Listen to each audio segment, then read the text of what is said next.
Bonjour à tous, je vous ai promis que je referai un passage sur la foi. Dans 2 Chroniques 20 verset 30. Tôt, le lendemain matin, ils se mirent tous en route pour le désert de Tekoa. Au moment du départ, Josaphat leur adressa la parole.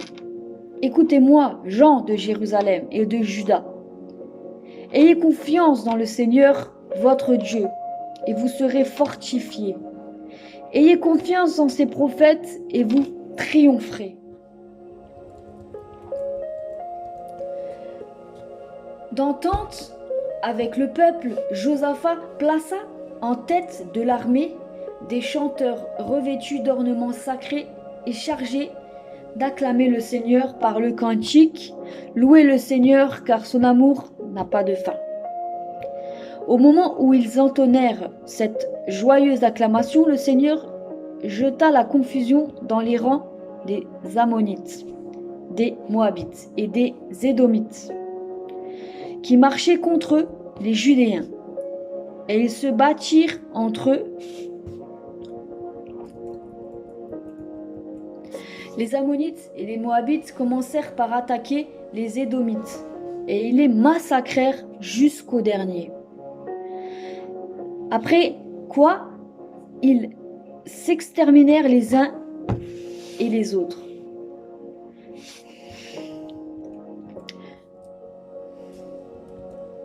Lorsque les Judéens arrivent à l'endroit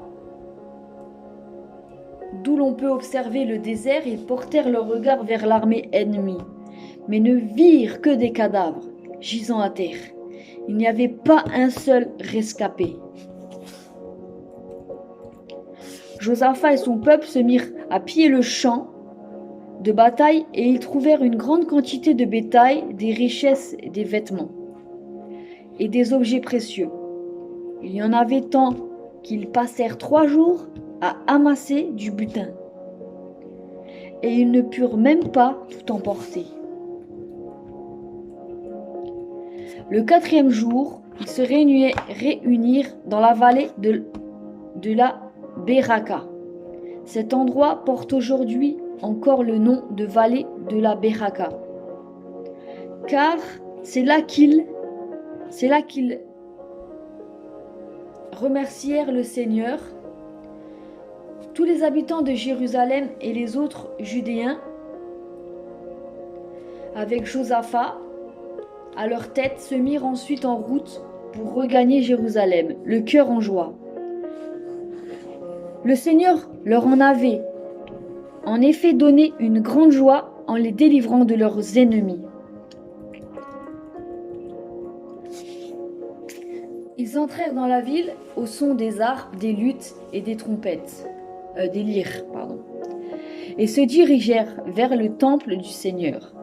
Lorsque dans les royaumes étrangers, on apprit que le Seigneur Dieu avait combattu contre les ennemis d'Israël, tout le monde fut frappé de crainte à son égard. Ainsi le règne de Josaphat se déroula dans la tranquillité, car son Dieu lui assurait la paix à de tous les côtés.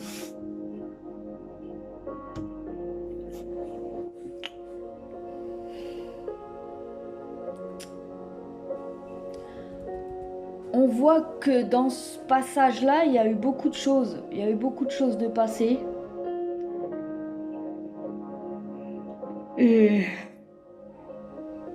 Excusez-moi. Voilà. Je vais lire Daniel 3, 1, verset 30. Et on va clore après.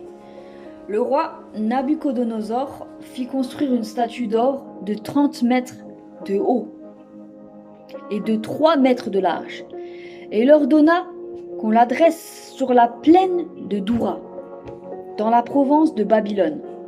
Ensuite, il envoya des messagers convoquer des satrapes, les préfets, les gouverneurs, les conseillers, les trésoriers, les juges et les magistrats, et tous les autres fonctionnaires des provinces.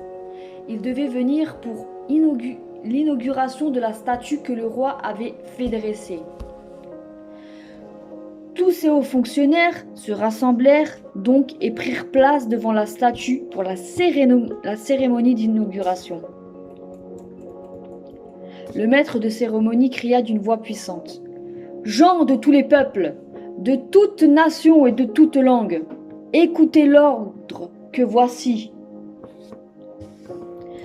Dès que vous entendrez jouer de la trompette, de la flûte, de la cithare, de la sambugue, du psalterion, de la cornemuse et de tous les genres d'instruments de musique, vous vous inclinerez jusqu'à terre pour adorer la statue d'or que le roi Nabuchodonosor a fait dresser.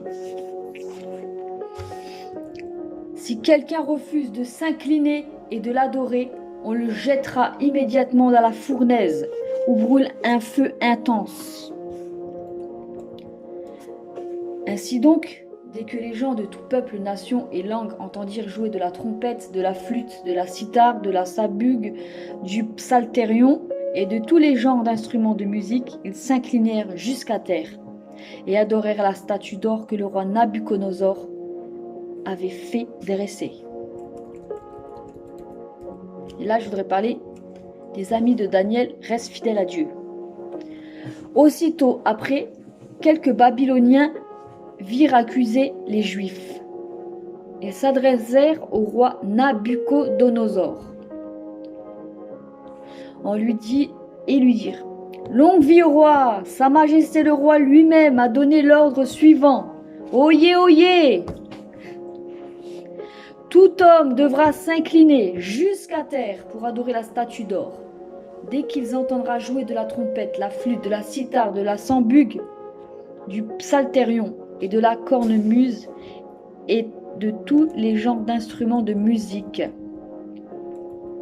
Si quelqu'un refuse de s'incliner et d'adorer la statue, on le jettera dans la fournaise où brûle un feu intense. Eh bien, Majesté, les Juifs Shadrach, Meshach et Abednego, à qui tu as confié des postes dans l'administration de la province de Babylone, n'ont pas tenu compte de ton ordre. Ils refusent de servir tes dieux et d'adorer la statue d'or que tu as fait dresser. » Très en colère, Nabuchodonosor ordonna qu'on lui amène Shadrach, Meshach et Abednego. Lorsqu'ils furent présents, le roi leur demanda: « Est-il vrai, Shadrach, Meshach et Abednego, que vous refusez de servir mes dieux et d'adorer la statue d'or que j'ai fait dresser ? Vous allez entendre de nouveau jouer de la trompette, de la flûte, de la cithare, de la sambugue, du psalterion, de la cornemuse et de tous les genres d'instruments de musique. Êtes-vous prêts maintenant à vous incliner jusqu'à terre pour adorer la statue que j'ai faite ? Si vous refusez, vous serez jeté immédiatement dans la fournaise où brûle un feu intense. Quel Dieu pourrait alors vous arracher à mon pouvoir ? » Shadrach, Meshach et Abednego répondirent au roi: « Majesté, nous ne voulons pas essayer de nous justifier. Sache toutefois que notre Dieu, le Dieu que nous servons, est capable de nous sauver. Oui, il nous arrachera à la fournaise et à ton pouvoir. Et à supposer qu'il ne le fasse pas, sache bien que nous refuserons quand même de servir tes dieux et d'adorer la statue d'or que tu as fait dresser. » Nabuchodonosor devint furieux. Il pâlit de rage face à Shadrach, Meshach et Abednego. Il exigea qu'on chauffe la fournaise 7 fois plus que d'habitude. Et il ordonna à quelques vigoureux soldats de son armée de ligoter Shadrach, Meshach et Abednego pour les jeter dans la fournaise. Aussitôt, on ligota ces 3 hommes vêtus de leurs costumes d'apparat, pantalons, tuniques et bonnets, et on les jeta dans la fournaise. Conformément à l'ordre catégorique du roi, on avait surchauffé la fournaise ainsi. Lorsque les soldats allèrent jeter Shadrach, Meshach et Abednego dans le feu, ils furent eux-mêmes tués par les flammes. Quant à Shadrach, Meshach et Abednego, ils tombèrent tous les trois ligotés au cœur de la fournaise. Les trois amis sauvés de la fournaise. Soudain, le roi Nabucodonosor se leva stupéfait et demanda à ses ministres, « N'avons-nous pas jeté 3 hommes ligotés dans le feu ?» « C'est exact, Majesté, répondirent. Et pourtant, reprit le roi, je vois 4 hommes non ligotés qui se déplacent en plein milieu du feu. Ils ne portent aucune trace de blessure et le 4e ressemble tout à fait à un être divin. Nabucodonosor s'approcha de l'ouverture de la fournaise et cria « Shadrach, Meshach et Abednego, serviteurs du Dieu Très-Haut, sortez de là et venez. » Aussitôt ils sortirent tous trois du milieu du feu. Les satrapes, les préfets, les gouverneurs et les ministres du roi s'attroupèrent pour les examiner. Leur corps n'avait pas subi l'atteinte du feu, leurs cheveux n'étaient pas roussis, leurs vêtements n'étaient pas endommagés, ils ne portaient même aucune odeur de brûlé. Le roi s'écria « Merci au Dieu de Shadrach, de Meshach et d'Abednego. » Il a envoyé son ange délivrer ses serviteurs qui, pleins de confiance en lui, ont désobéi à mon ordre royal. Ils ont préféré s'exposer aux tortures plutôt que de servir et d'adorer d'autres dieux que le leur. C'est pourquoi je décrète ce qui suit. Si une personne, quel que soit son peuple, sa nation ou sa langue d'origine, parle avec légèreté du Dieu de Shadrach, de Meshach et d'Abednego, cette personne sera coupée en morceaux et sa maison sera transformée en un tas de décombres. En effet, aucun autre Dieu n'est capable d'accomplir une telle délivrance. Ensuite, le roi confia à Shadrach et à Meshach et à Abednego des postes plus importants que précédemment dans la province de Babylone. Voilà. Je clôture avec ça. Et je lirai demain ce que Dieu me mettra sur le cœur. Bon, en attendant, j'espère que ça vous a fait du bien, que ça vous a encouragé, que voilà. Que Dieu vous bénisse abondamment et qu'il exauce tous vos vœux, vos prières, vos souhaits. Voilà.